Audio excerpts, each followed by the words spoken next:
Okay. All right, I'd like to call our meeting to order and roll call. Councillors Jobin and Councillors Houston are off on personal leave. And to the members, first and foremost, I got a report that we had a closed meeting to report, and it was just held in accordance with the permitted by section 239(2)(e) of the Municipal Act 2001. During this meeting, council received an update on the ongoing bingo fee litigation matter. All right, members, we'll have a moment of silence, and then please rise for the national anthem.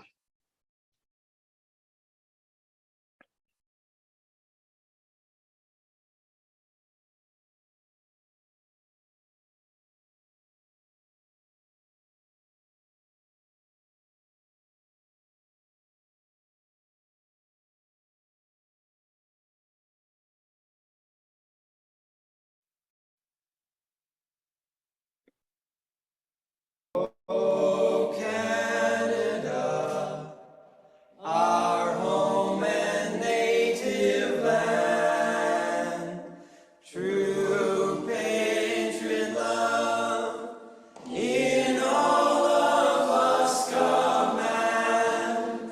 With glowing hearts we see thee rise, the true north, strong and free. From far and wide, oh Canada, we stand on guard for thee. God keep our land glorious and free. Oh Canada, we stand on guard for thee. Oh Canada, we stand on guard for thee.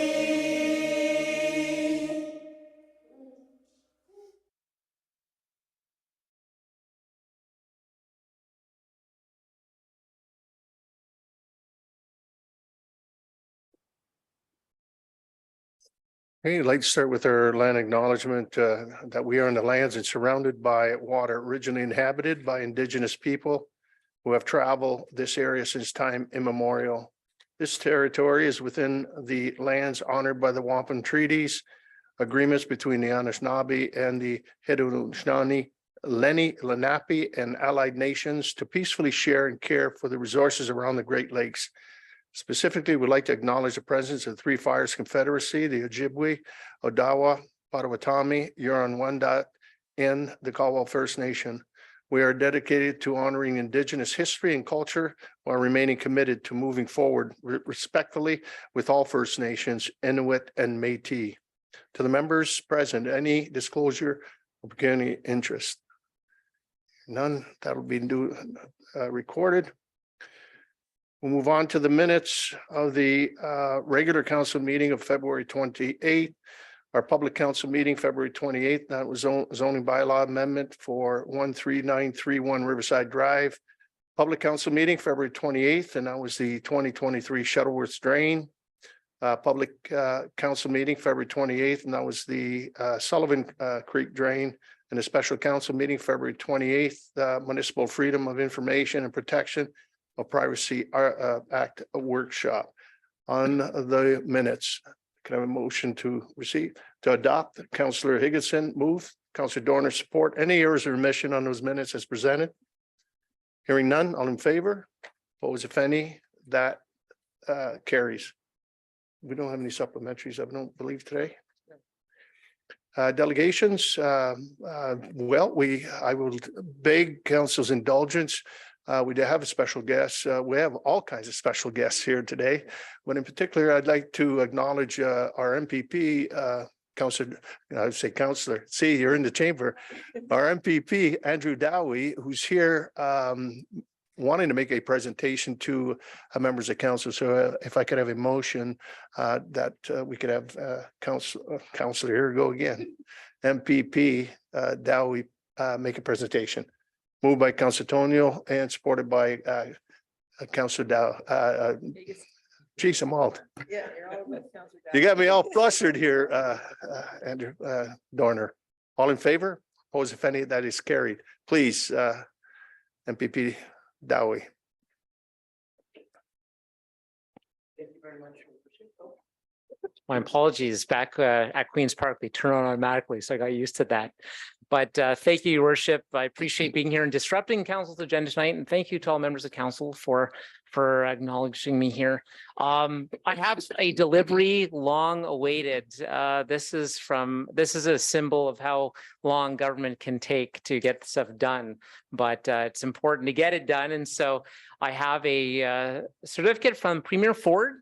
On behalf of the Government of Ontario, I am very pleased to congratulate the citizens of the town of Tecumseh on the occasion of its 100th anniversary. This is a celebration of neighbors working together to build a strong and thriving community life where everyone can enjoy security and opportunity. Congratulations on this milestone anniversary. So finally, it's here. And so I very much want to present it to you, Your Worship, for display here at Town Hall.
Yeah.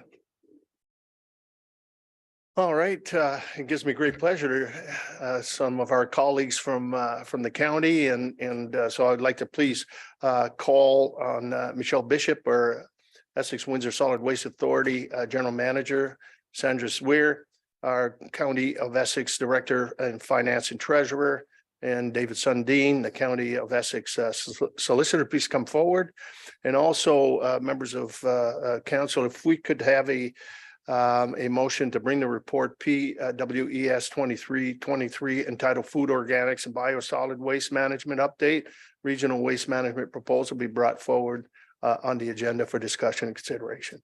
Moved by Councillor Higginson and supported by Councillor Tonio. All in favor? Opposed, if any, that is carried.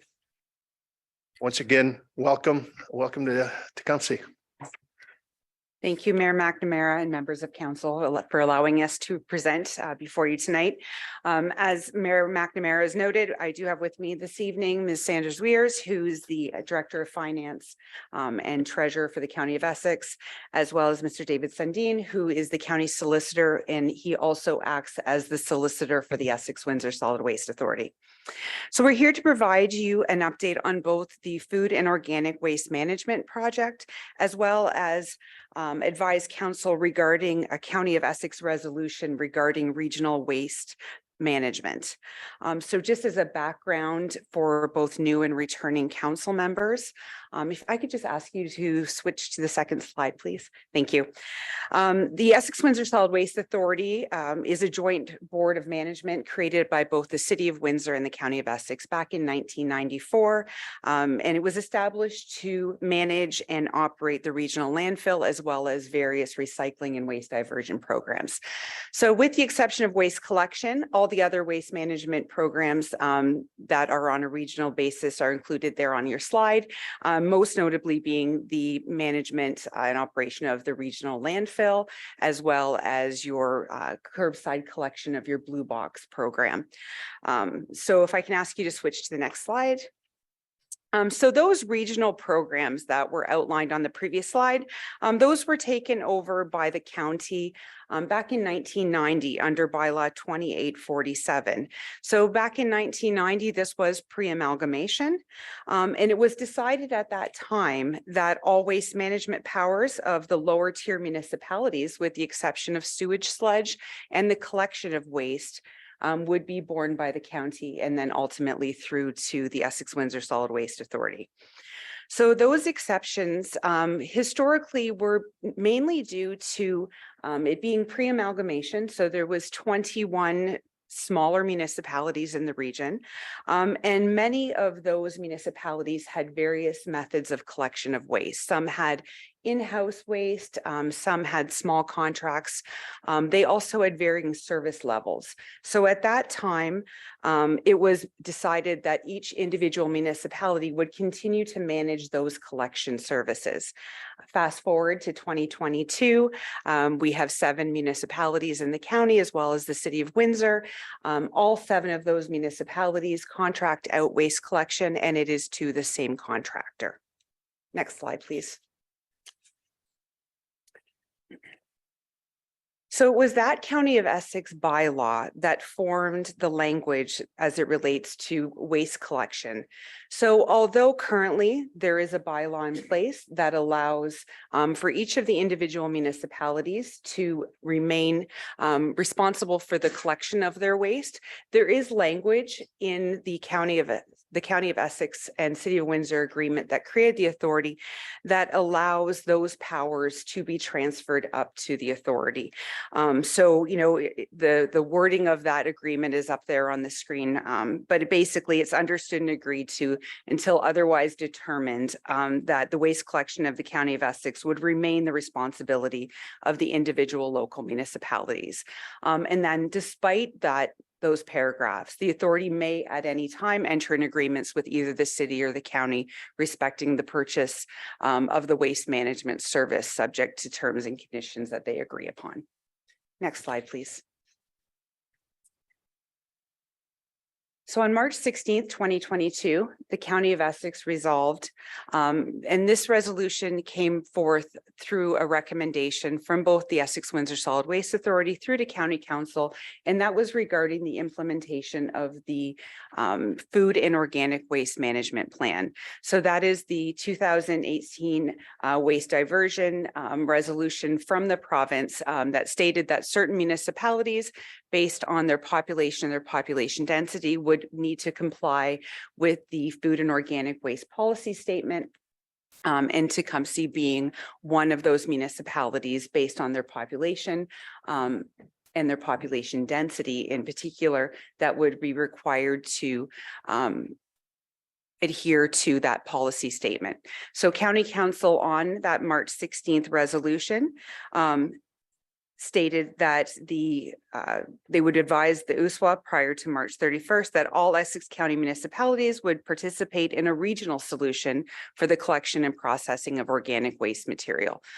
from urban settlement areas at a minimum as part of a short-term contract commencing January 1st, 2025, or immediately upon the expiration of a municipality's existing waste collection contract, whichever was later. And the rationale behind that resolution was acknowledging that certain municipalities had contracts that may not have expiration dates that would align exactly with that January 1st, 2025 date. And it would allow municipalities to align those contract expiration dates with the new food and organic waste policy statement. Next slide, please. So it was that resolution by County Council from the Essex Windsor Solid Waste Authority that further allowed discussion at the County Council level and led to the June 15th resolution asking that administration look at the approach to all waste collection. So not just the traditional blue box collection, not just the food and organic waste collection, but all waste. Look at it as something that could be utilized as a regional approach instead of an individual approach. So you can see up on page 41 what that resolution was.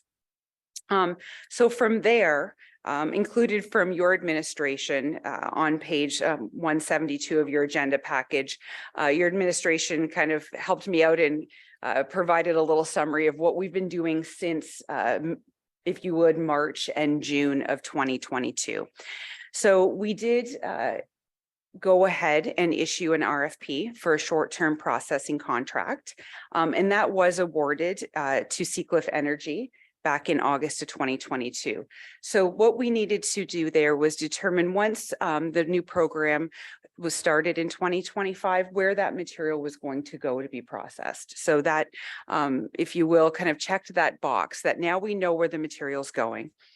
And then from there, because of this resolution, as well as needing to look at the region as a whole and how to get that food and organic waste to Seacliff Energy, we went through and with both the City of Windsor and County of Essex staff, we enlisted services to put an RFP out on the street to review the existing waste management collection logistics and transfer sites and the development of a strategic plan as it relates to the commencement of organic waste collection program and solid waste collection program.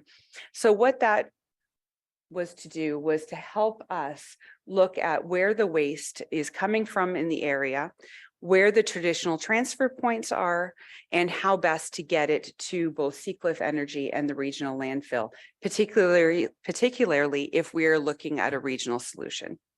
So we are currently working on that project right now. Your administration did assist us by providing us details of contract information so that we could look at the various contracts that the municipalities have in order to gain some knowledge and assist the consultant in doing that. So if I can have you switch to the next slide, thank you. So some of the important things that administration has noted through the process is that waste collection contracts are currently negotiated and held at the local level. The terms and prices vary, and the range from expiration dates begin in 2022 through 2027.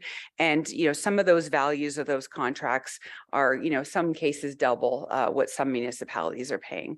What we are seeing is recent tendering results are indicating significant contract increases. So perhaps not at your municipalities situation yet, but in certainly some of your neighboring municipalities have had some very, very large increases, larger than one would expect, considering they were expiring before this last, if you will, inflationary bump that the municipalities are seeing now. If you can switch to the next slide, please. So in looking at the regional approach as a whole, some of the items we have noted is the potential for some economies of scale. So when you're looking at procuring for a greater amount of tons, so instead of each municipality potentially going through in a procurement process, drafting RFP documents, going through the whole process and getting into a contract phase, there is a potential for basically some economies of scale and some streamlining by having that done in one contract versus 7 individual contracts. In the hope of that is it would drive competition in the market versus the individual procurement. And as well, procuring for the collection of food and organic waste. So the authority will have to go out and procure for that collection of that food and organic waste. So it would be a natural synergy to be looking at all waste if that was the will of county council and the individual municipalities. Certainly going out at one time may be beneficial to the region as well. This would also provide the opportunity for some route efficiencies and optimization. So, you know, we always look at if some of those municipal boundaries did not exist, is there potential for those collectors to have more efficient routing and have that collection? So I use the example, many routes, they go out in the morning, they fill the truck, they go to the landfill, they dispose of material, and then they can't quite finish the route on that one truck. So you have a truck going back out and collecting a small amount and coming back, you know, if it will, in some cases, a third full or a quarter full. So it would allow some for the some route optimization. And obviously the goal would be to align contracts into a unified term, like we mentioned, instead of 7 different municipalities and their administration having to negotiate those contracts. You know, but part of that we have to look at, could some of those existing contracts be transferred to the authority, particularly those contracts that don't expire till say 2027. And if they can be exited. So if it is a contract that's, if you will, expiring much later than some of the municipalities, is there an opportunity to renegotiate that contract? Is there wording in those contracts? And if so, at what cost and what penalty? Obviously, looking at streamlining service delivery and improving administration efficiencies. So, you know, customer service response could be moved to the authority. So similar to the Blue Box program, where the customer service staff that we currently have on hand that quite honestly do answer a lot of waste related questions already. So we already have the What Goes Where app, we have the collection calendars, we do the public education. So although your staff are getting calls on a regular basis about their waste disposal questions, we also get a number of those calls. And it's really only those calls that we can't answer that's maybe specific to why their route was missed and why their material was left at the curb that we don't answer. So many of those calls are already being answered by our office.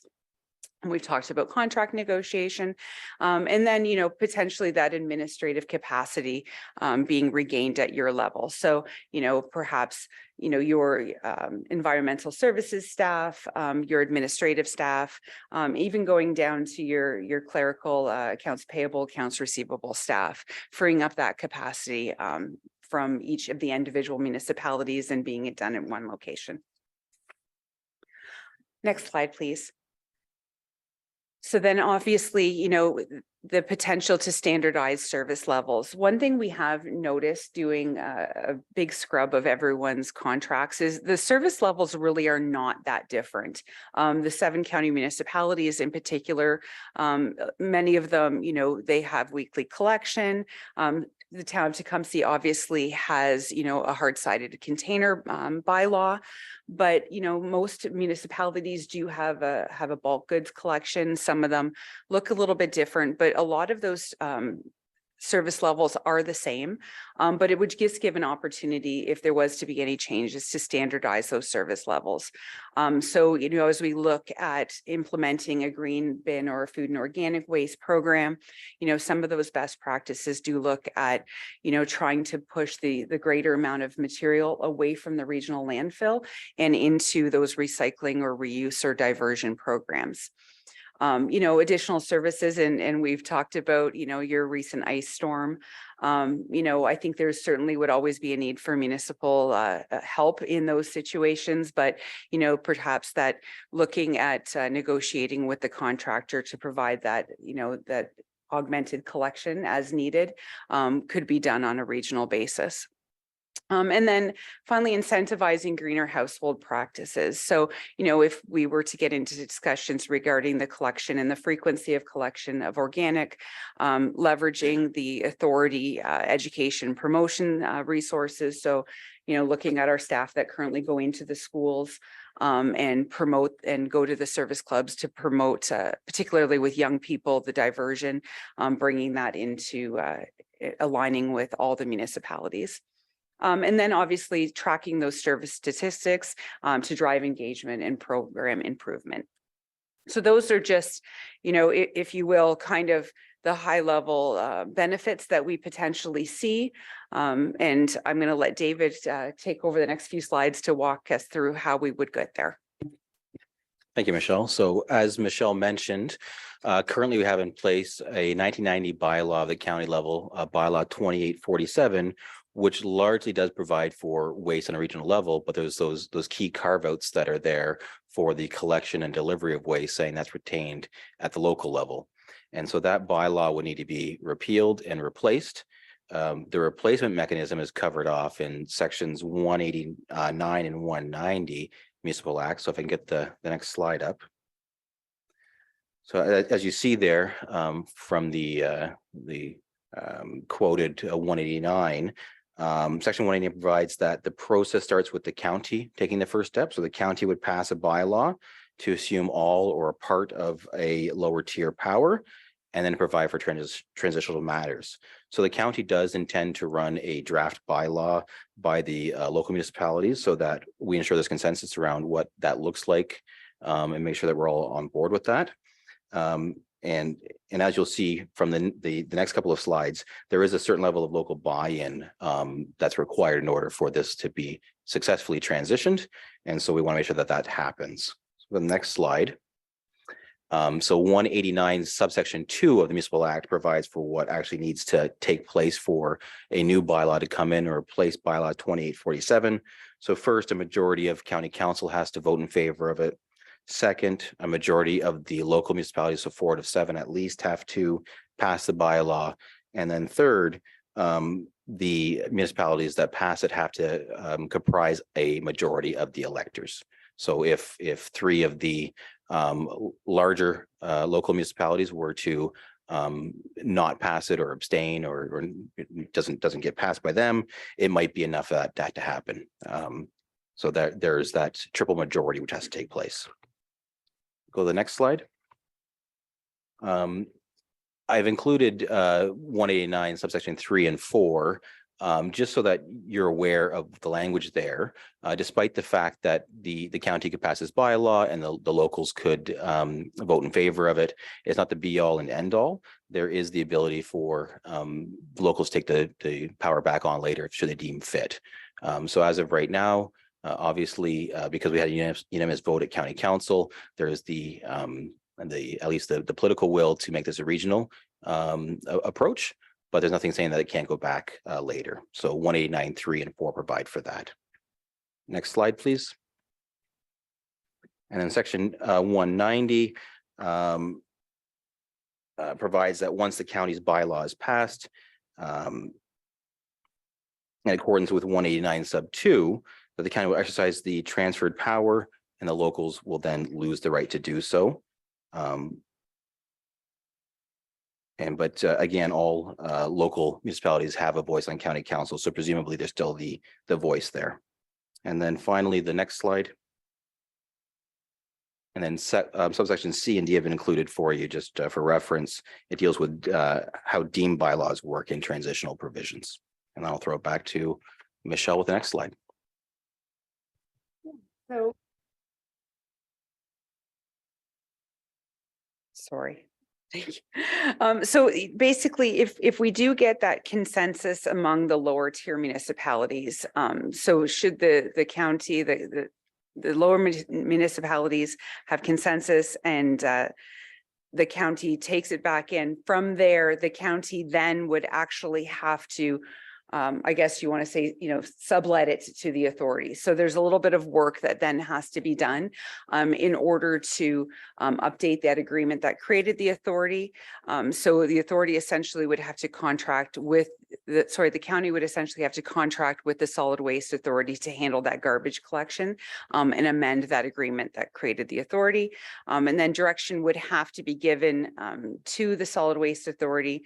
And this is where Sandra's going to give us some information on the billing system and potential to have the authority stop individually billing the local municipalities and to invoice the county instead. So we would also have to, at that time, revise our operational plan and budget, assuming that this would be a decision that would happen during a fiscal year. We may not require a revision. It would just be something that would be built into the coming year budget that then needs approval from both the County of Essex and the City of Windsor to proceed. So if there was, next slide, please. If there's not consensus regarding the regional program, so we still do have direction to pursue a regional approach for the organics collection. So we would be proceeding with that. So I'm going to turn it over to Sandra next on the next slide. And she's going to talk about some funding model options. Thank you. Thanks, Michelle. So I think Michelle did a really good job of explaining the potential advantages of this move in terms of economies of scale in particular. And from a finance perspective, that's one that is particularly pleasing to me to see as a potential opportunity here.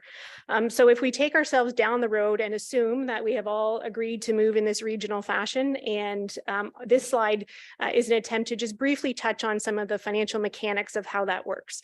So right now, as Michelle indicated, when we got information from each of the municipalities, we got a flavor for the amount of money that's embedded in your local budgets to cover this service. In theory, if it's transferred up to the county level, all of those costs would come off of your local budget and be transferred up to the county. We then, as Michelle indicated, would likely move the service through to the USWA, and the bills then, instead of coming to the local level, would come directly to the county. This slide attempts to just unpack a little bit of some of the philosophy around billing out a service such as this.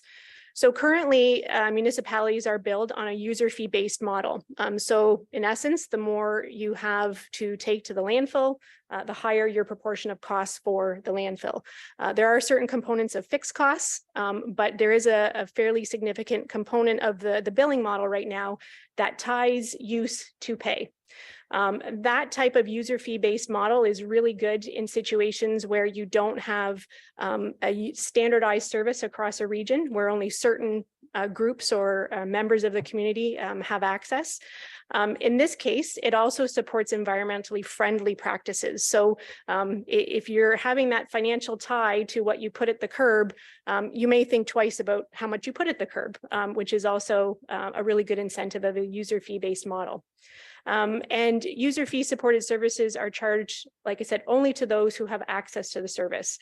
And earlier in the presentation, you heard that the county motion that we have in front of us at this point is for urban settlement areas at a minimum. So that, by definition, is a subset of the larger population in the region, which then lends itself more to a user fee based model. If we move to entirely accessible service, not just the urban settlement areas, then we take ourselves to the right hand of this slide and move more into what we would term a general levy based approach to collecting for the service. In this case, general levy, we are required to assess based on weighted assessment. So based on the value of your property in each of the municipalities, we would carve up the municipalities based on their weighted assessment, and that's how much of the total share of the waste collection bill each municipality would be assigned.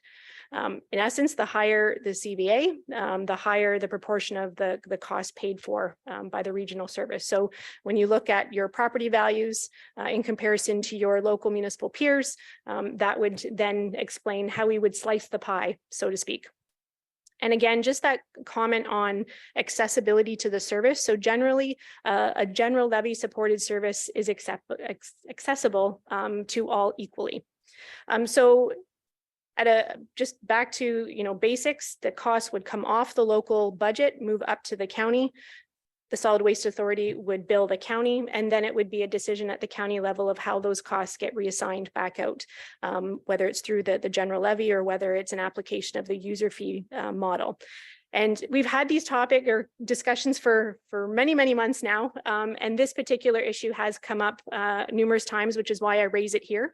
Not that I think this is the be all and end all that, defines this decision. I think this is kind of an after the fact thing, but just wanted to make council aware of kind of the philosophies around billing models and how they apply in this case. Thanks, Sandra. And I'm just gonna, go through the final slide, which is next steps, and then we would be certainly happy to answer any questions. So we do have a new term of county council. So we will be doing a similar presentation at county council in the near future to update new members and ensure that all new members are aware of the initiative and have the opportunity to provide input and ask questions before we proceed. As David noted, he will be drafting and circulating a county bylaw for lower tier municipalities to provide comments on. So he'll be providing that to your administration, and so that everyone has the opportunity to provide comments and ask questions. We're looking to identify any additional information that's required from the authority and or the county. So if there's any more information that your municipality may need in order to aid in this decision making, please do not hesitate to reach out. And our contact information is all on the final slide, and your administration knows how to get a hold of us. We are offering individual meetings at each local if requested. So similar to our invitation tonight to come and appear before you, we'll be happy to go to any of the other local municipalities. And then regarding the timing of administrative reports to council. So once we've provided the above, we will be requesting information from the local administration regarding the timing of their individual council reports. And that's it for our formal presentation, and I'd be happy to answer any questions at this time, or our team would be happy to. Thank you very much, and thank you for the presentation and that. And before I pass it on to just a couple of maybe comments as well, is that obviously I was part of those discussions back a year ago, and certainly very supportive of the fact when we start seeing the contracts coming in on individual municipalities where there were 100% increase, 100%, and I think it limited us in terms of how many contractors that we actually have in the region, and does it make sense to negotiate 8 separate contracts versus maybe 2, or and maybe that'll create more competition in terms of abilities for us to be able to and get better pricing in terms of our waste management. And the other piece that I thought in the discussions we had is, as well as with the organics coming on board, again, you don't want to continue to fragment the level of service, and say, okay, we're gonna do that regionally, and then we're gonna pick up individually and so forth. And I think it really doesn't make much sense, in doing that. But with all that, very supportive of that is like, as we move forward, and I appreciate Sandra in terms of trying to figure out exactly how we're going to, build, the municipalities, but we've got a sense of what that would be.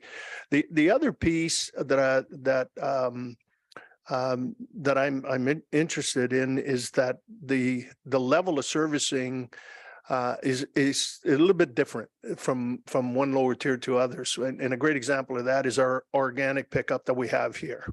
And I certainly wouldn't want to see that go.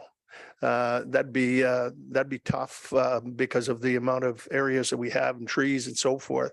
And I remember when we went from twice a week garbage pickup to once, which made sense at the time. And oh my God, it was just like we were cutting a hand off, and if you recall, in that respect.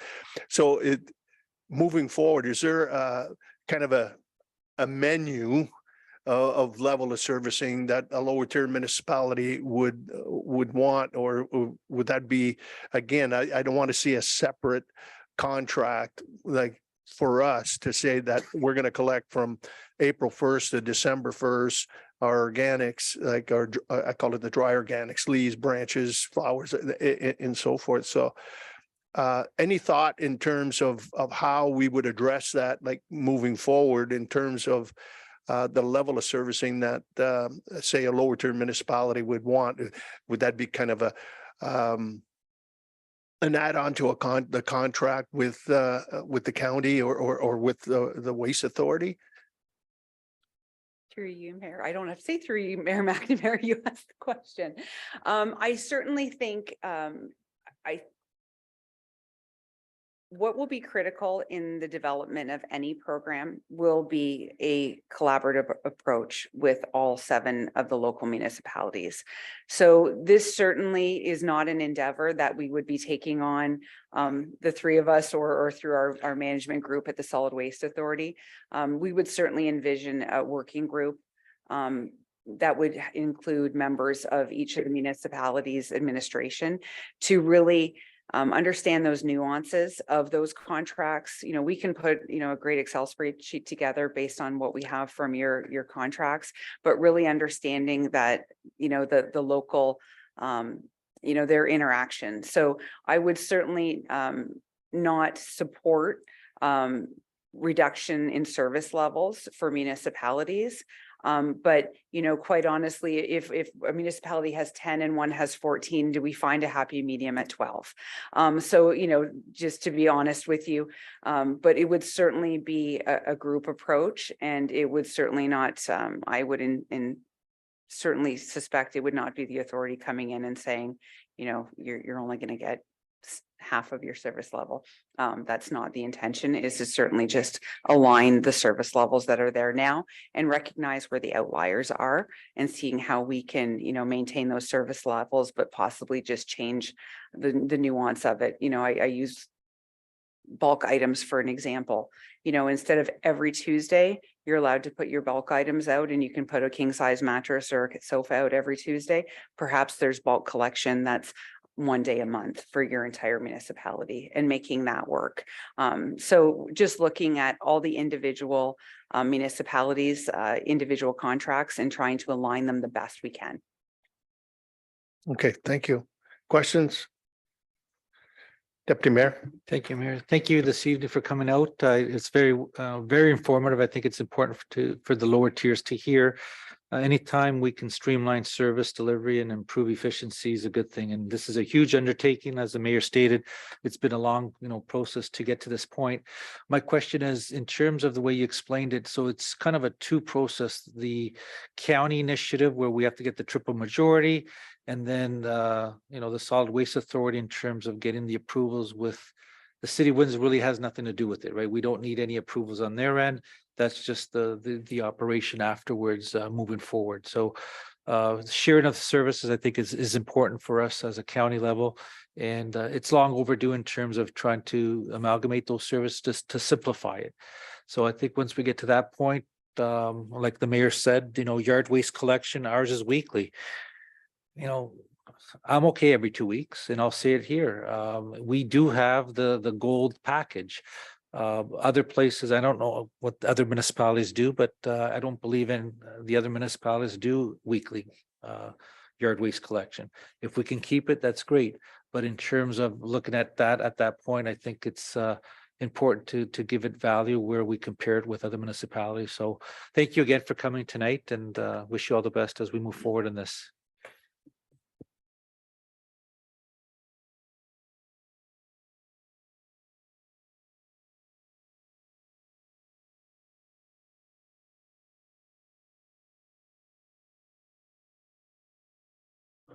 Yeah, if there's no further questions at this end, Phil, if there's anything you want to bring that report and speak on the report.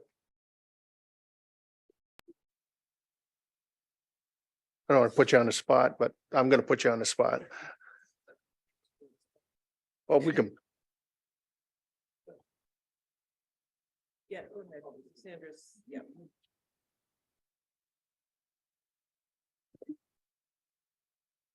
Thank you, Your Worship. Good evening, members of council.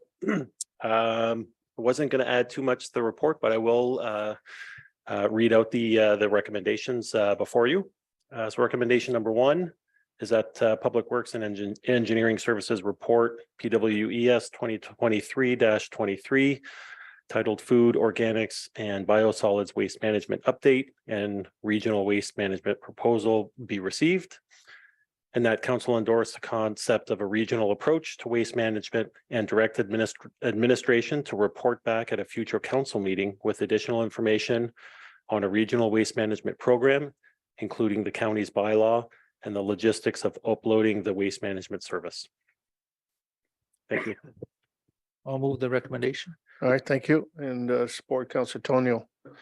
On the motion, before I certainly call the question, I first of all want to say thank you as well to from the county, and I do believe, I think we're probably one of the last regions or counties across Ontario that it's kind of a piecemeal, contracts with a lot of lower tier municipalities. And I know, speaking with a lot of my peers, across southwestern Ontario at least, and knowing where I think we're going in the right direction, and in particular, and the timing is probably right, because 2025, 26, we're going to be adding another service to certainly to the waste management piece itself, and I think it's an opportunity for us to look at how we can consolidate this and get better contracts. And the biggest piece, I think that'll be ironed out, I think, when we all get together in terms, and I know, Phil, you're going to be out there representing our interests as well, but it's a level of servicing, and I'm not naive enough to think that things won't change. They will in that regards, but a kind of a nice mild transition than a swift, because obviously our constituents will let us know in more ways than one. But I certainly, this is very timely, and I hope that our peers across the county will see the merits as the discussions were last year, where it's now making sense, and there's nothing wrong with competition out there. We've got to really open it up so that I agree with you, Michelle, in terms of this gives us, I think, a better playing field in terms of getting some others interested in coming down, because it does take a lot of infrastructure to run a waste management total program from pickup. The equipment's very expensive, number one, and I think this creates an opportunity for others to come and certainly bid. It just come to me one more question in terms of if this moves on. I think our contract is up 26. Is it 25 or 26?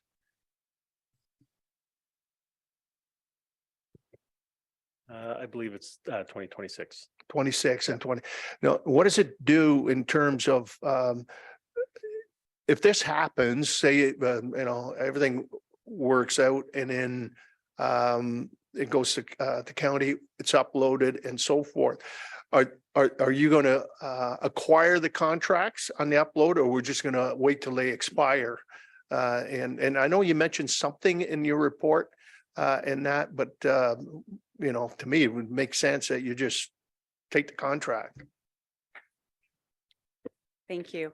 So obviously, a lot will depend on the timing of this decision, and that will then, I guess we're trying not to get too far ahead of ourselves without having that commitment from the county. But what we've seen some municipalities do, for example, the region of Waterloo, when they had a similar situation where I think they had 7 or 8 municipalities. What they did was they there was contract language, or if in absence of contract language, they were able to negotiate with the service provider in order to essentially assign those contracts up at the regional level. And then what the region did in that case is they attempted to negotiate extension agreements to get as many of the contracts to align at the same time. They had a couple outliers. So then when they went to procurement, what they did is they said, okay, you're going to start, municipality XYZ on a certain date. And then you are going to, basically the other two municipalities that had a contract date that was farther into the future, they joined on at the expiration of their contract. So that's what we've internally been exploring right now is, how some of those regional relationships, how they came to be. Some of them were a long time ago, as you noted, but some of them were in the early 2000s, and that's a model that they did. So we would certainly be, again, working with your municipal administration to look at that contract language. And it would be a negotiation both by your administration and obviously by the county and or authority to try to negotiate those changes to the contract if need be. All right, thank you. Councillor Higginson. Thanks very much. And through you, thanks very much for the presentation. I am pretty excited about the organics program starting. I think that's wonderful to see a timeline on that. I think that will be really great. I'm excited to see that happen. Towards the timeline discussion, I think this is maybe a question maybe for Mr. Bartnick. What is our timeline on getting, should we endorse tonight, the report coming back to council? What's our timeline for getting that report back to us on our or how we are implicated in it, and what in that answer, if we could anticipate feedback from residents, how they'll feel about changes to the waste management and things that they would like to see us advocate for on their behalf. If you can give me some information on timeline for that. Thank you, Your Worship. To Councillor Higginson's question, I think the timing of the report back is contingent on the timing that the bylaws brought forward to the county. And that's once that bylaw is brought forward, I think there'll be some additional consultation with administrations at all the lower tiers. And then we'll be in a position, I would suspect, hopefully later this year, probably in Q3 or Q4, we can come back. But we can definitely keep council appraised of those timelines as we kind of move through the process.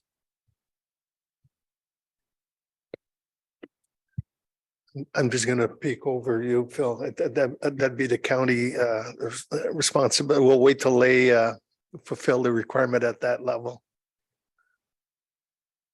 Further questions or comments? The motion has been duly moved and supported. If no further questions, all in favor? Opposed, if any, that's carried unanimous. Thank you very much. And I want to say good luck. We wish you good luck. Yeah, we're the first one, I think.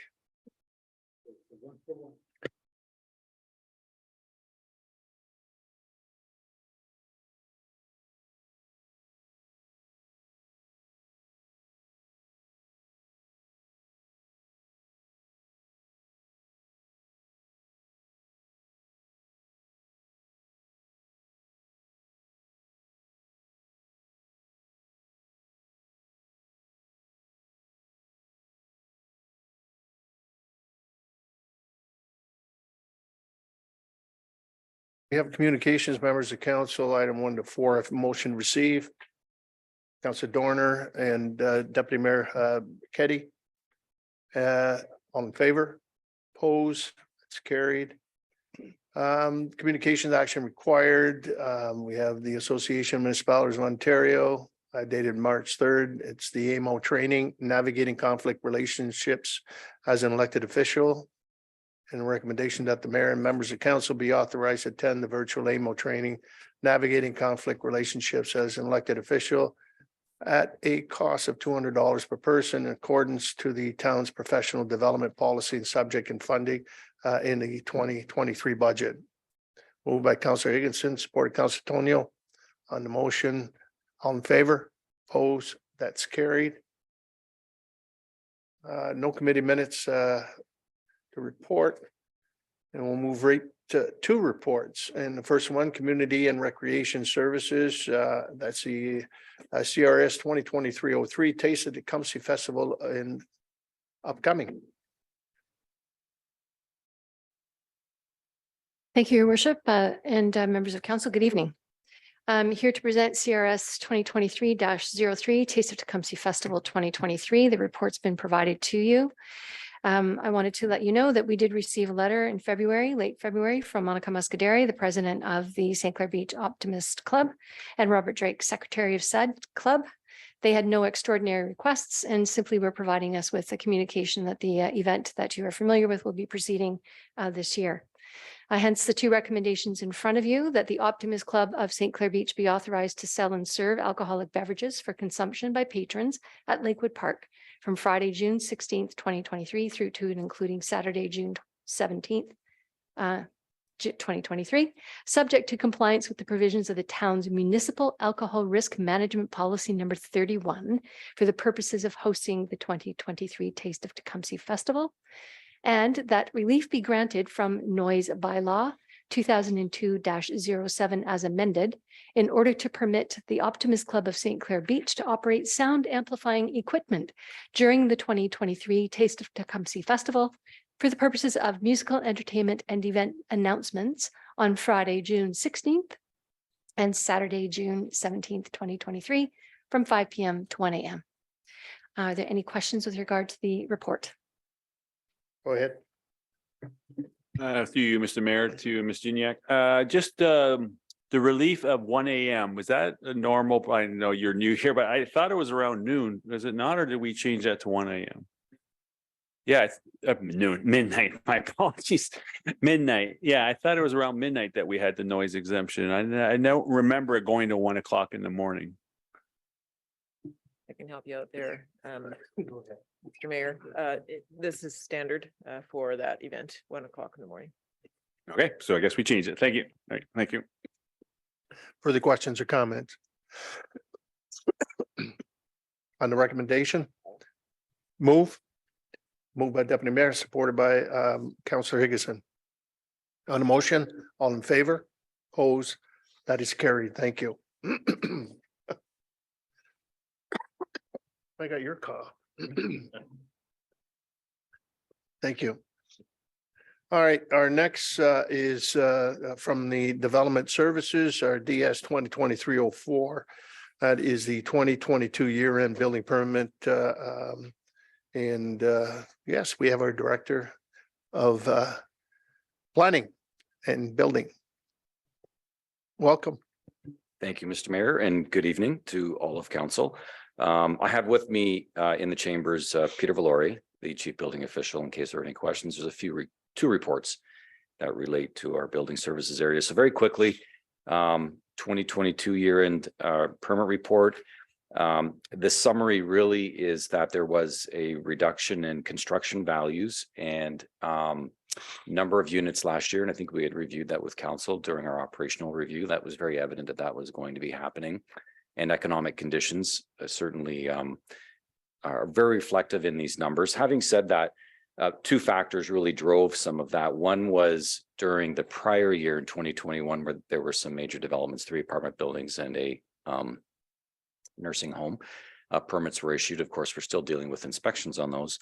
And some of the development we had anticipated last year got pushed into this year, and we're still waiting for some of those to proceed for various technical reasons. So the report reflects that reduction, and it speaks to finally at the end, Mr. Mayor, a reduction in revenues, of course, because our revenue generated is directly related to the number of permits.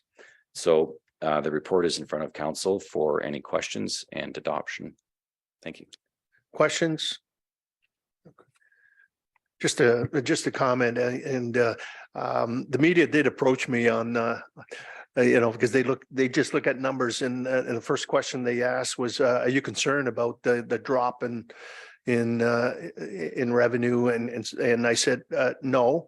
And the rationale why was the fact that if you add up the units in particular that were supposed to be brought forward in 2022 are moving forward in 2023. And if you aggregate those units, and it was around 140 or to 150 units. And I said, absolutely not. And I said, just wait 23, 24, 25, there's going to be some significant growth in the community. So as far as council is concerned, there's really, it's not anything of concern. So if there are no further questions or certain comment, move on the report. Thank you, Councillor Tonio, and supported by Councillor Dorner. All in favor? Opposed? That is carried. New building bylaw and permit fee report. Oh, sorry, did I skip that one? I did. I'm trying to get ahead of the game. Our next report is the DS 2023-05 zoning bylaw amendment of 13931 Riverside Drive. And that's the results of our public meeting and certainly final recommendations that planning department is bringing forward. Thank you, Mr. Mayor. So the report has been on the agenda and it's with respect to our property just located at the corner of Arlington and Riverside Drive. It was in fact the subject of a public meeting just before the last regular council meeting 2 weeks ago. And the report summarizes issues that were raised in relation to that application that weren't addressed at the meeting itself. And our comments really center around 4 fundamental issues. And Mr. Mayor, I'll just propose to at a very high level highlight them and leave the floor open for questions. First issue raised was with respect to compatibility and site design. The report reviews that issue, and I would remind council that being compatible with is really not the test. That relies on the same as, but the test is that the uses exist in harmony with one another. And we've reviewed this against the criteria that are established in the OP and are quite confident that this land use proposed for the 2-unit dwelling is compatible with the surrounding homes. Construction within a hazard area was raised. We've seen this in the municipality before, very familiar with the issue. We feel that the municipality has adequately addressed it. And we are confident in the town's fire chief and CEMC member who has also reviewed this, and a combination of our own vehicle that the municipality has and our emergency response plan development in these areas, we feel satisfy the provincial policy statement.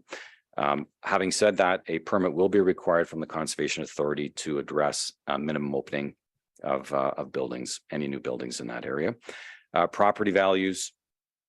We've seen this issue come up in the past on any number of residential developments that are somewhat different from the surrounding areas. And we're confident that firstly, that's not a normal and accepted variable from the planning perspective, but we do rely on issues of compatibility, good urban design, proper integration. And we're confident that as a result of all of those tests being met, there will be no impacts on property values.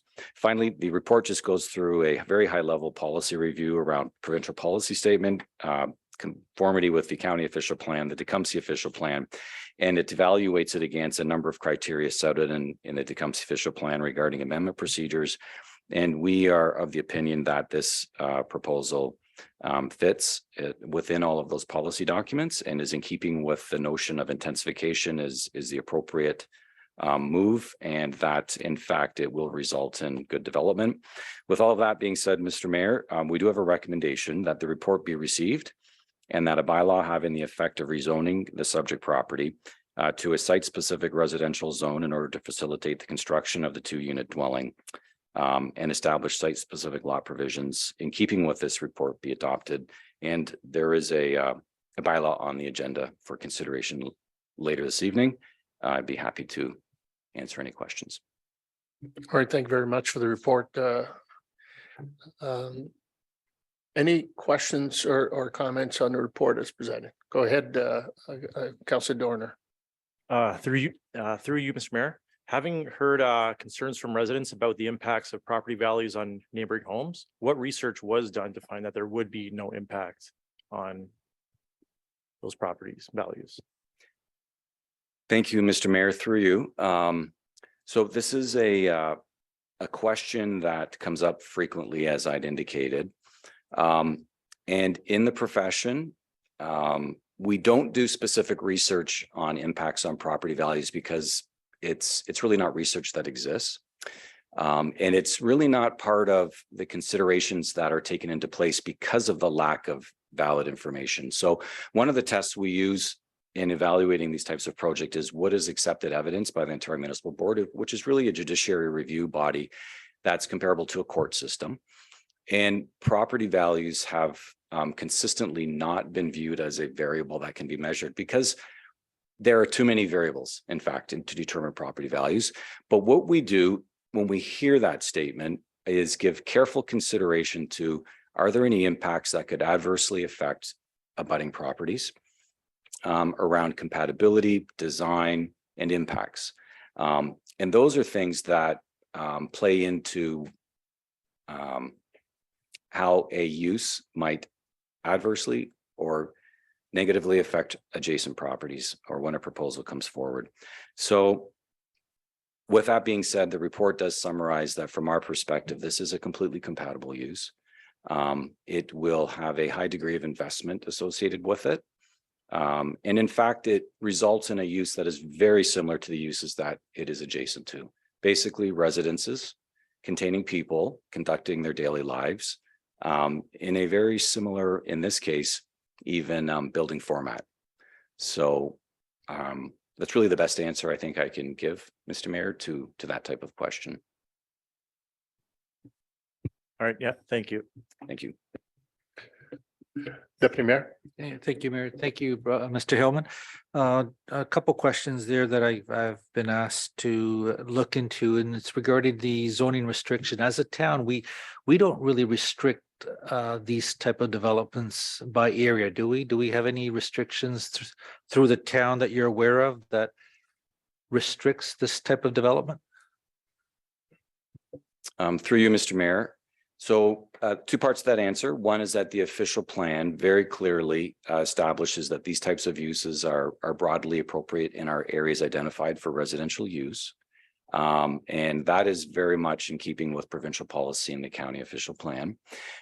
Currently, there are a number of zoning bylaws that affect the zoning of lands. And as council will recall, we are going through an exercise of creating a new zoning bylaw that will have two major effects. One, consolidating all of the bylaws, but fundamentally creating a zoning bylaw that is reflective of zone provisions that can be applied more consistently across the entire municipality and properly implements the official plan.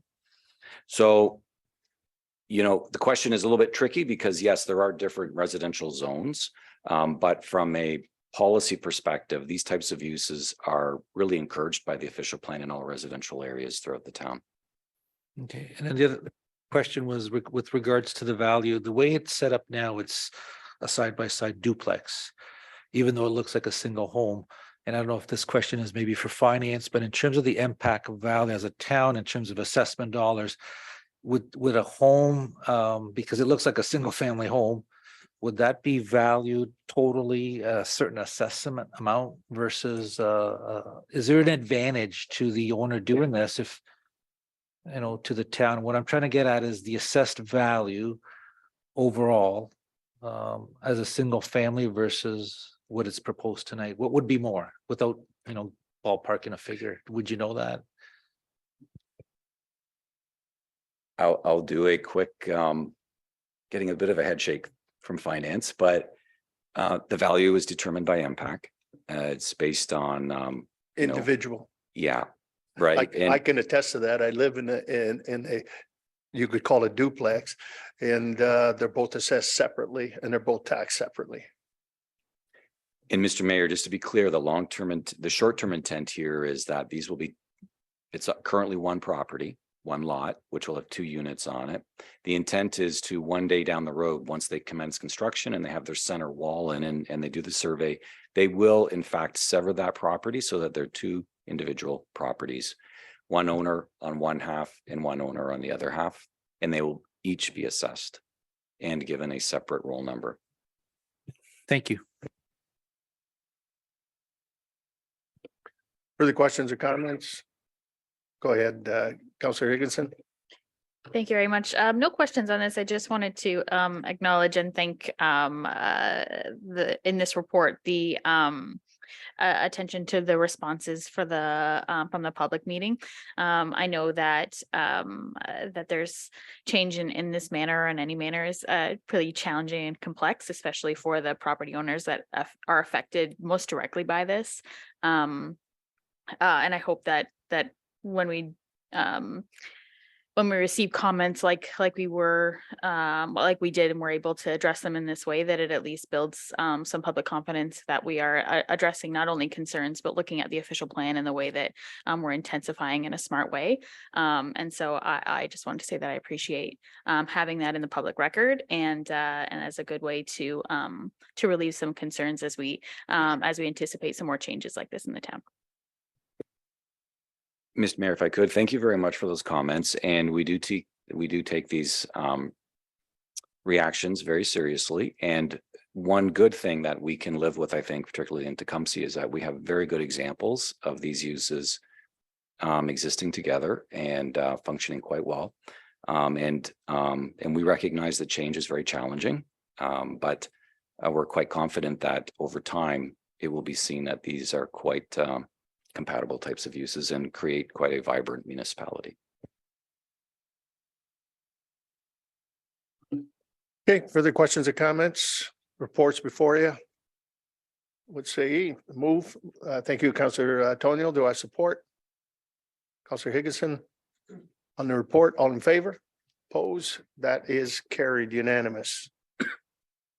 Thank you very much. And now I do believe we have the 2023-06 new building bylaw and permit report. And welcome. Thank you, Mr. Mayor. Peter has joined me. I'll do a quick summary, though my peers are grimacing as I say that quick, and but it will be. Mr. Mayor, Council will recall that we had brought the operational review for building services area before Council. That in fact was adopted by Council through the adoption of the approval of the budget.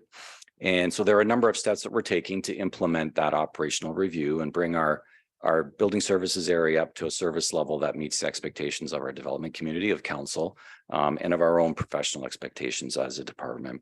So before us tonight is a report that summarizes an updated really building bylaw. And really quite quickly, the last time that we undertook this type of review was in 2017, which resulted in a bylaw being adopted in 2018. That same bylaw has been in effect.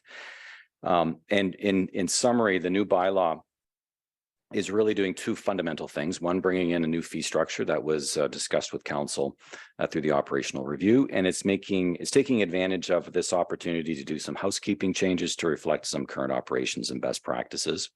And on page 2 of the report, we've summarized some of the new provisions that the bylaw is attempting to bring into place to bring clarity and a better way of working. So the bylaw really sets out, how does the building division work? How does the building services area work? What are the expectations of our customers and our clients? And how are we as a department intended to interact with our clients?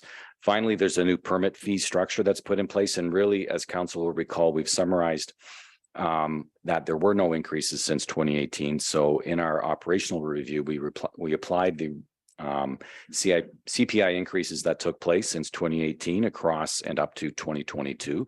And we are basically bringing that recommendation forward to have a proposed new fee structure, which we, in reviewing our operational review, during that review, it demonstrated that those fees would adequately fund the division, to remove any support from the levy, and also to allow us to implement the changes that are proposed through the operational review.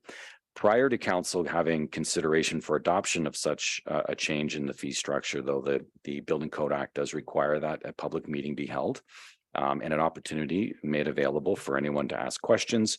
And so we have a recommendation that's two-part, Mr. Mayor, that one, the report be received, and the second, that we schedule a public meeting for April 25th at 5:30 in accordance with the Building Code Act.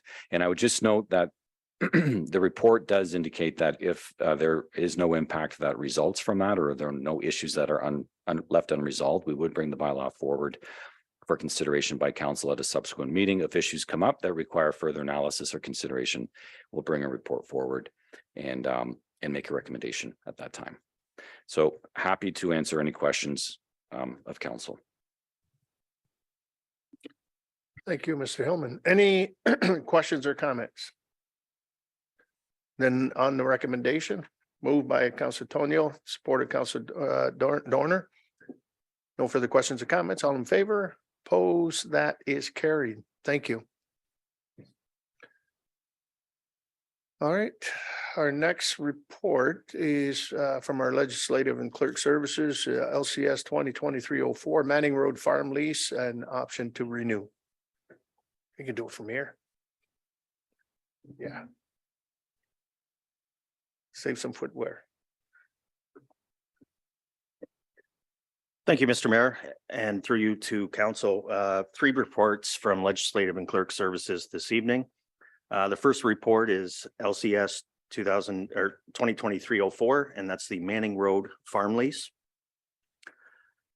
On this report, the town is the owner of approximately 18 acres of farmable lands located on the south side of Baseline Road, west of Manning Road.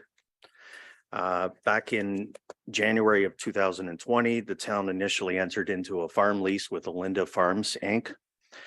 And the lease was, by approval, was subsequently optioned for a further 2-year lease. And the lease expired on this past December 31st, 2022. Alinda Farms has again requested an extension, a further 2-year extension of their lease of this farmland. Attached to proposed bylaw 2023-036 is a farm lease agreement for the 2023 and 2024 crop years. And it's essentially the same lease as the most recently expired lease, in keeping with the same provisions, including the provision that the town upon providing 90 days notice could terminate that agreement early if it needs it or requires that land. And the lease amount itself is the 2022 lease amount adjusted for consumer price index, which resulted in a 6% increase, bringing that lease amount for 2023 to $55.20 and then assuming the lease moves forward, there would be a subsequent CPI adjustment in 2024. So the recommendations before council that this report be received, that the request of Alinda Farms to extend the farm lease for a further 2-year period be approved, and further that consideration be given to the adoption of bylaw 2023-036, being a bylaw to authorize the mayor and clerk to execute the farm lease agreement. And if council has any questions, I'd be pleased to answer those. All right, thank you. Any questions or comments on the report? Move the report, Deputy Mayor, support, Councillor Higginson. All in favor? Oppose? That is carried. All right, we still have our legislative clerk services 2305, the Integrity Commissioner. Go ahead, Mr. Oze. Thank you, Mr. Mayor, and again through you to council.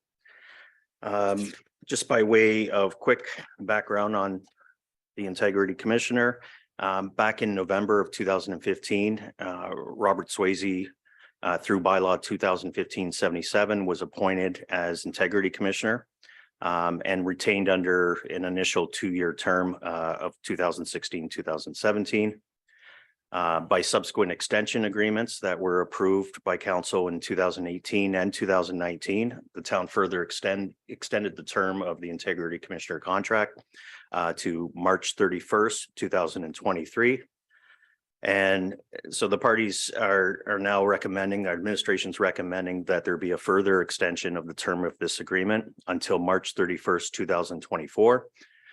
The reason for only a one-year extension is that it's further recommended that an updated and new request for proposal process be reviewed, initiated, and issued for next year.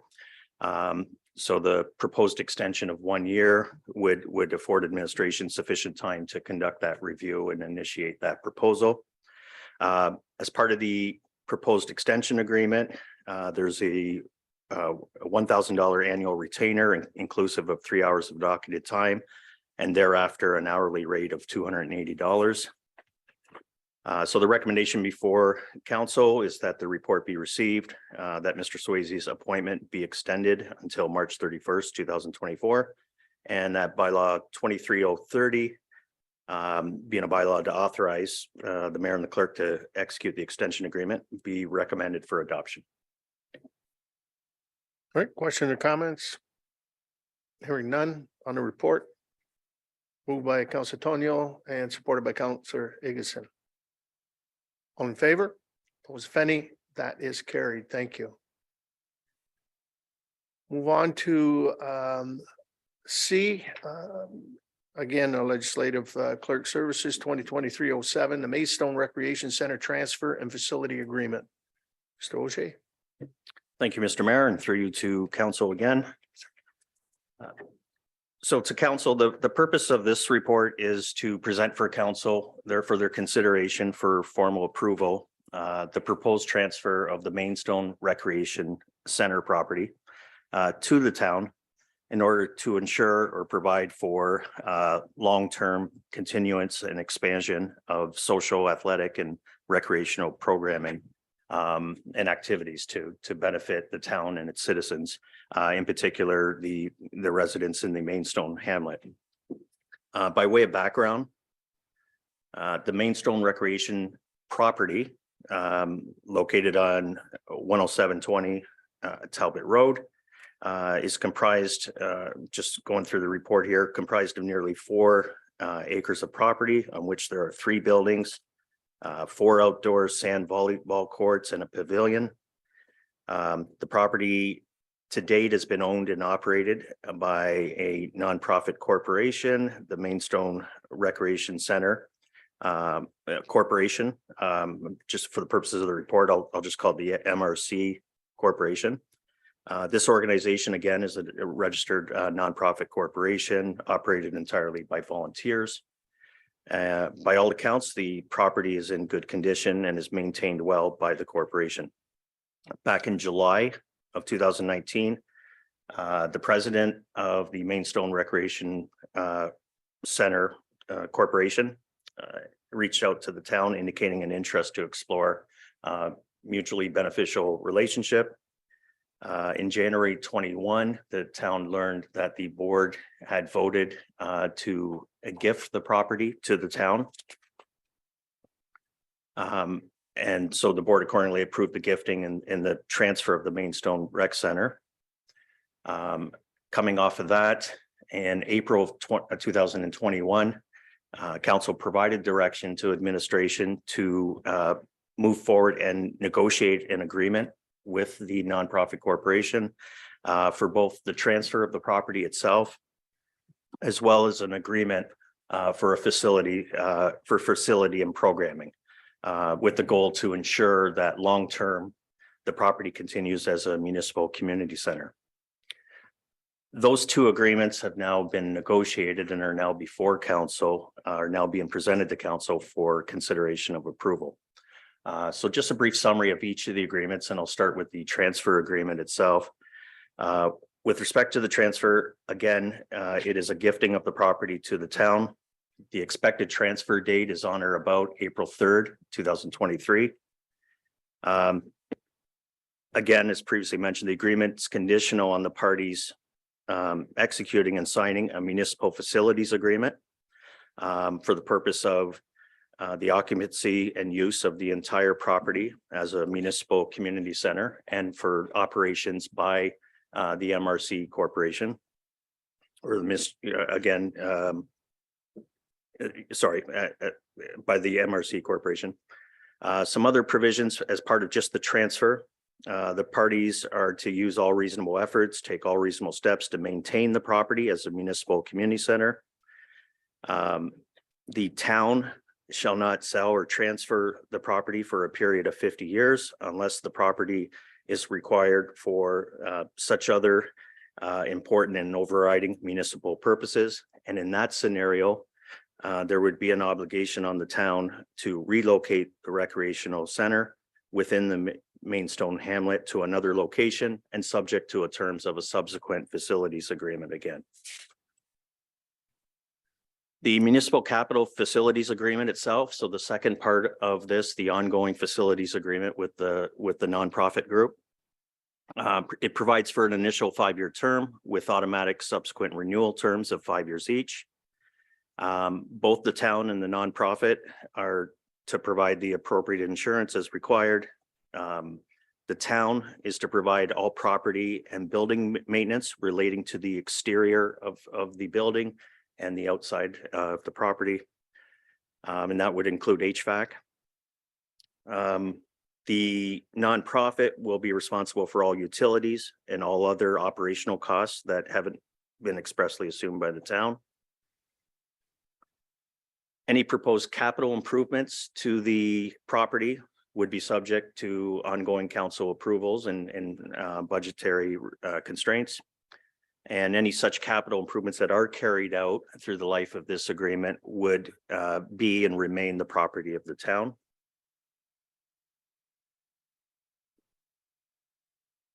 The nonprofit group will be solely responsible for the sale of alcohol at any of its events and will provide to the town any further insurance and indemnifications that would be required by either the town or its insurers. The nonprofit will be responsible for the supply, install, maintenance, and replacement of any and all appliances or equipment, whatever that's required for their normal and reasonable operation of the property. Any cleaning and maintenance resulting from the group's use would remain the responsibility of the group.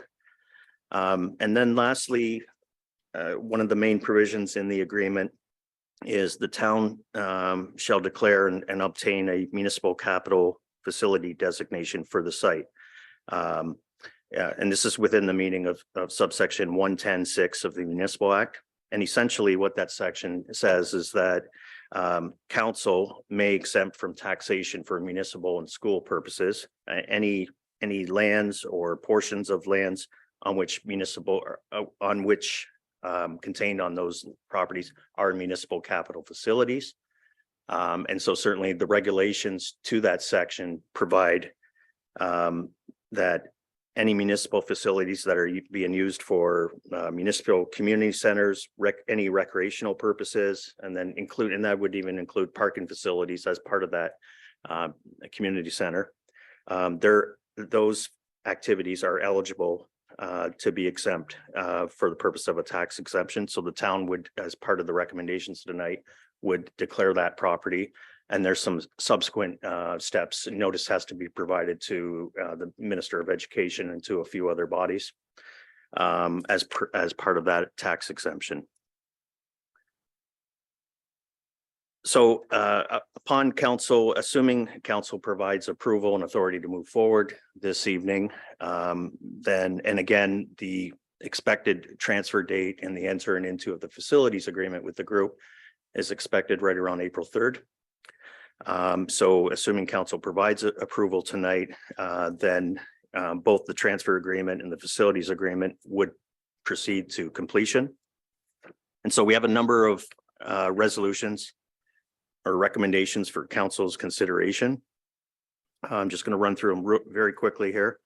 That council approve and accept the transfer of the land and premises identified as the Mainstone Recreation Center. And that would be pursuant to the terms of a agreement of purchase and sale, which is attached to the proposed bylaw. That council approve and accept the entering into of a municipal facilities agreement between the town and the nonprofit corporation known as Mainstone Recreation Center. That the lands and premises municipally known as 10720 County Road 34 are hereby designated or declared to be municipal capital facilities exempt from taxation, with such exemption to continue for so long as the properties are used for or used as municipal capital facilities. That bylaw 23039 authorizing the mayor and clerk to enter into the transfer agreement be considered for first, second, and third reading. And that bylaw 23033, again authorizing the mayor and the clerk to provide for a municipal capital facility and to authorize the execution of that agreement. Again, that it be considered for first, second, and third reading this evening. And then finally, that the mayor and clerk be authorized essentially to execute and deliver such further documents or take such further steps in order to give effect to the transactions proposed in the report tonight. With that, if council has any questions, I'd be pleased to answer them. All right, thank you very much. Questions or comments? Go ahead, Deputy Mayor. Thank you, Mayor. Just a question, Mr. Auger, the agreement of purchase and sale that's attached talks about title search, purchase shall be allowed till the 14th day prior to completion date, which is today, I'm assuming.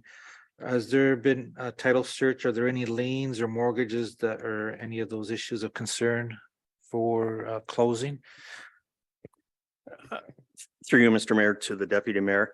None that we're aware of. The title search is in process. I think there was a sub search at the beginning of the process, so as to ensure there was no surprises at that point. So we haven't heard of any issues at this point. So I'm assuming that that title's good at that point, and we're continuing to proceed. Okay, thank you. Any further questions or comments? Yes, go ahead, Councilor Tonio.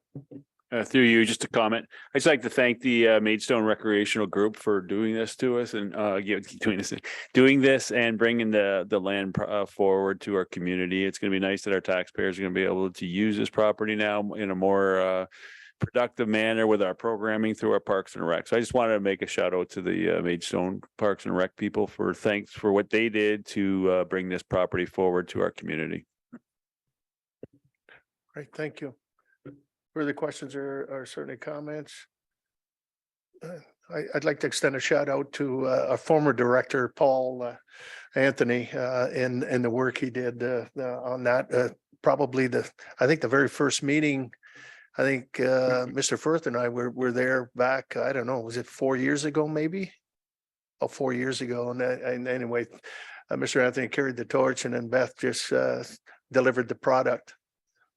And thank you to certainly the clerk's department as well for the legalese that's required in that. But you're absolutely right, Councilor Tonio. That's going to be a real nice facility for the south end, and I'm sure there's going to be more pickleballers are going to be happy that they got more courts now. So if there's no further questions or comments and on the report, looking for a mover in a second there. Go ahead, Councilor Tonio. Councilor Higginson moves support. All in favor? Opposed, if any? That is carried. Thank you.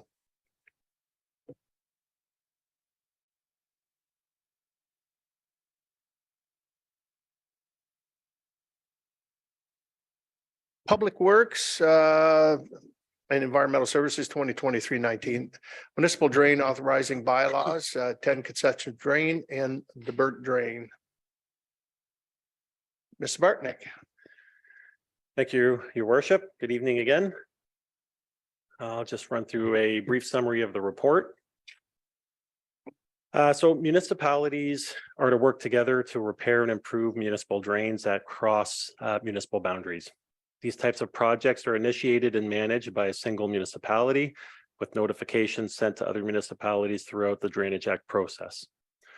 Two examples of this include the 10th concession drain, which was passed under City of Windsor bylaw 42-2015, and the Burke drain passed under Town of LaSalle bylaw 81-83. Through discussions with OMAFRA, it was recommended that Tecumseh Town Council needs to adopt the engineering drainage reports for municipal drainage projects that are undertaken by a neighboring municipality, but that physically exist within the town. This is required to ensure the town will have the authority to undertake future maintenance works and issue assessments pursuant to the schedule of assessments provided within these engineering reports. The recommendations before you this evening are that Public Works Report 2023-19 be received, and that bylaw 2023-34 being a bylaw to adopt the engineer's drainage report for the 10th concession drain as prepared by Dillon Consulting dated March 16th, 2015 for the completion of drain improvements and the collection of drainage assessments as approved by the City of Windsor bylaw 42-2015 be given first, second, third, and final reading. And further, that bylaw 2023-35 being a bylaw to adopt the engineer's drainage report for the Burke drain prepared by Dillon Consulting and NJ Peralta Engineering and dated June 6th, 2018 for the completion of drain improvements and collection of drainage assessments as approved by the Town of LaSalle bylaw 8183 be given first, second, third, and final reading. Happy to answer any questions. Thank you. Thank you very much, Ms. Martinick. Any questions or comments? Hearing none on the report, moved by Councilor Tonio, supported by Deputy Mayor McKetty. All in favor? Opposed, if any? That is carried. Thank you. We dealt with the biosolids and organics. We'll move on to C, the Public Works Environmental Services 2023-24. That's the active transportation agreement, multi-use recreational trails. That's L'Esperance Road to Little River Boulevard. Mr. Bartnick. Thank you, Your Worship. The Active Transportation Fund is a national merit-based contribution program intended to support projects that improve active transportation infrastructure across Canada. The multi-year program has a capital stream that funds up to 60% of eligible costs. Projects funded under this program must be completed by March 31st, 2026. In March of 2022, Council authorized administration to submit an application for funding under the ATF for a future commitment to install the multi-use recreational trail on the west side of L'Esperance Road from Riverside Drive to First Street and on the north side of Little River Boulevard from L'Esperance Road to Gautier Street. Christina, if you could bring up attachment number 1, please. Council approved the allocation of project funds for both the multi-use recreational trails as well as the road rehabilitation works on L'Esperance Road between McNorton and First Street, as depicted here in attachment number 1. So those were approved as part of the 2023-2027 Public Works Capital Works Plan in January of 2023. Administration is currently reviewing the draft agreement that we received from the INFC administering the ATF program, and will bring forward a final agreement to council for approval by execution through means of a future bylaw. The financial implications of this project, we have a total project cost of 4.7 million. The ATF component is 60% of eligible costs, which is roughly 2.6 million, leaving town costs of just shy of 2.1 million. The recommendations contained in this report are that report 2023-24 be received, and that administration be authorized to proceed with the project and prepare a bylaw to authorize the mayor and clerk to sign a transfer payment agreement between His Majesty the King and Right of Canada, as represented by the Minister of Intergovernmental Affairs, Infrastructure and Communities, and the Corporation of the Town of Tecumseh, in a form satisfactory to the town's solicitor, financial content satisfactory to the town's chief financial officer, and technical content satisfactory to the town's engineer, for the grant received from the Active Transportation Fund 2022 intake for the multi-use recreational trails, L'Esperance Road and Little River Boulevard project. Thank you. All right, thank you. Any questions or comments? Go ahead, Deputy Mayor. Thank you, Your Honor. Just again, a thank you to your work, Phil, with these trails. I know everything's coming together. Mr. Hillman had a vision, 15 years ago when he talked about connecting trails, and lo and behold, they're coming to fruition now. It seems like the last year or two, but we're getting big ones. And so we want to also thank our local member of parliament, Eric, who's worked hard on getting us funds, and when you look at the dollars that are coming in, those are huge dollars that help us do more trails. So thanks to the federal government for the grant, and also to our administration for facilitating. Go ahead. Thank you. Through the mayor to council, and that's great. Deputy Mayor, hold your fire, though. There will be an actual formalized announcement forthcoming. We're only authorized to quietly move forward with the project so that we can tender the work and get it started. Thank you. Okay, any further questions or comments? Hearing none, then on the motion, moved by Councillor Higginson, supported Councillor Tonio. All in favor? Opposed? That is carried. And it seems that that this director spends a lot of money. I'm just kidding. No. PWS 2023-25 Snake Lane Culvert Replacement Tender Award. And that the tender is in the amount of 1.17830 million. So, Mr. Bartnick. Thank you, Your Worship. In January, earlier this year, Council approved the PWES 5-year capital works plan that included the construction of the Snake Lane culvert replacements. That would be culvert 42, 53, and 54. If Christina could pull up attachment number 1, we do have a location map for Council's awareness. So the tender closed on February 16th.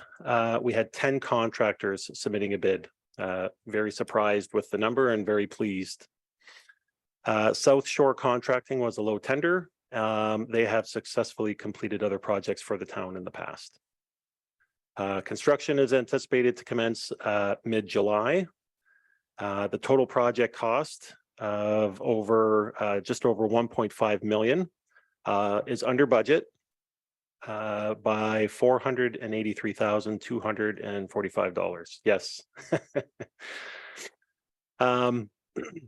As part of the financial implications, I did want to note that the town received approval from AMO to use the Canada Community Building Fund, which is the CCBF, which is formerly the federal gas tax, towards this project, which has an impact to the bridge life cycle reserve. So we had a total project cost of roughly about 1.5 million.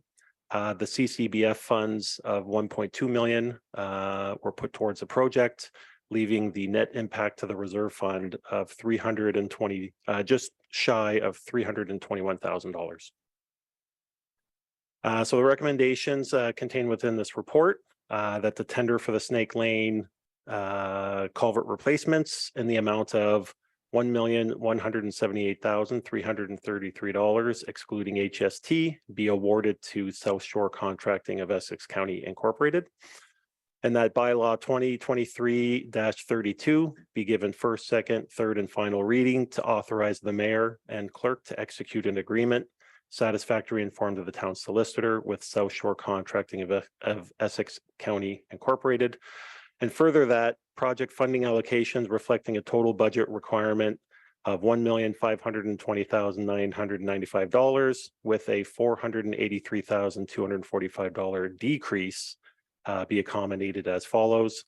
So the bridge life cycle reserve would decrease from just over $2 million down to $1,520,995. That concludes my presentation. I'd be happy to answer any questions. Thank you. Thank you very much. Questions or comments? Hearing none on the motion or on the recommendation, moved by Deputy Mayor Burketti and supported by Councillor Dorner.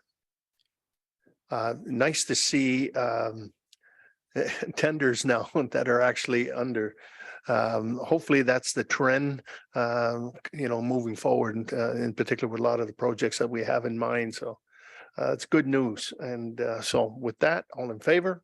Opposed, if any? That is carried. Thank you. All right, Mr. Clerk, we've got bylaws. Thank you, Mr. Mayor. 9 bylaws before council for their consideration this evening. 23030, the Integrity Commissioner Contract Renewal. 23031, Safe Restart Agreement Phase 4 funding for municipal transit stream. 23032, Snake Lane Culvert Replacement. 23033, Mainstone Recreation Center Facilities Agreement. 23034, 10th Concession Drain. 23035, the Burke Drain. 23036, Manning Road Farm Lease Agreement. 23038, Zoning Bylaw Amendment for 13931 Riverside Drive. And 23039, Mainstone Recreation Center Transfer Agreement. All bylaws are proposed for first and second reading this evening, and should council wish, all bylaws just read could be given consideration for third and final reading.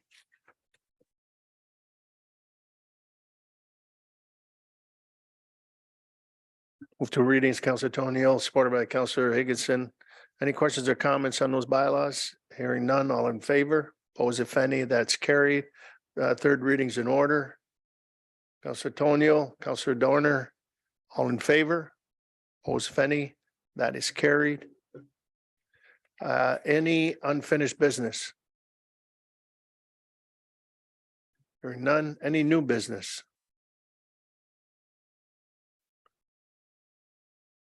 Okay, no motions. Then a confirmatory bylaw is now in order for the proceedings of this meeting. Move Councilor Tonio, Councilor Higginson, all in favor? Opposed, that's carried. Any notices of motion? Hearing none. Next meeting, Tuesday, March 28th. We will start with a 5 o'clock quarter revision on the Shuttleworth and Sullivan Creek drains.